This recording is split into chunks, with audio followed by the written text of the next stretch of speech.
mechi nyingine dhidi ya Ahli ya Misri, alafu tutasafiri tena kuelekea Morocco kurudiana na FAR Rabat, na mchezo wa mwisho utafanyikia Tanzania dhidi ya JS Kabylie. Kwa ratiba hiyo tayari CAF wameshaipost, na nafahamu waandishi na mashabiki wa klabu yetu Young Africans watakuwa wameshaiona na kuielewa.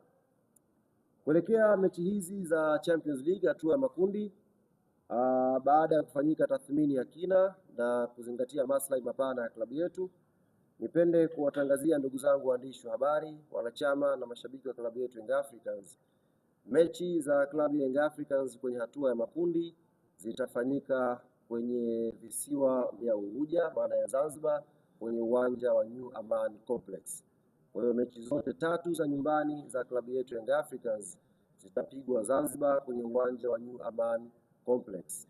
Baada ya hapo tukisha qualify kwenda mbele, kama kuna utaratibu mwingine tutarudi kuwatangazia, lakini ni rasmi sasa niwatangazie ndugu zangu waandishi wa habari, mechi za makundi za klabu yetu Young Africans zitafanyika New Aman Complex, na ndio uwanja wa nyumbani wa klabu ya Yanga kwenye hatua ya makundi.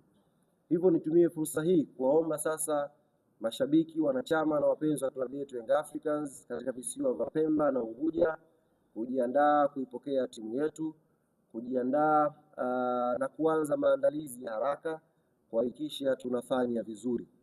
Nafahamu sasa hivi kwenye mioyo ya watu wengi ambao hawaitakii mema klabu yetu ni kama wameshatutoa kwenye mashindano, lakini sisi kama Young African Sports Club tunaamini kwenye umoja wetu, tunaamini kwenye maandalizi yetu, tunaamini kwenye technical bench yetu, tunaamini pia kwa players wetu, na mwisho tunaamini kwenye support kubwa ya mashabiki na wanachama wa klabu yetu.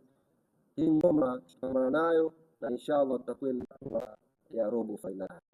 Maandalizi kule Pemba, Unguja yaanze haraka kuhakikisha wanaipokea timu na tunakuwa imara kwenye michezo ya nyumbani. Na mashabiki wengine kutoka mikoa tofauti tofauti, Dar es Salaam, Dodoma, Morogoro na sehemu mbalimbali hapa Tanzania, pia tunawaomba na nyie tujiandae. Mechi itafanyika, mechi ya kwanza ni tarehe 22 kwa mujibu wa ratiba ambayo iko mpaka sasa hivi, ni siku ya Jumamosi, na itapigwa mechi hii majira ya saa 10 kamili jioni New Aman Complex pale Zanzibar. Kwa hiyo tuanze maandalizi na sisi matawi yote ya Yanga Tanzania, na tuwe tayari kwa safari ya kuelekea Zanzibar New Aman Complex kwa ajili ya kuisupport timu yetu.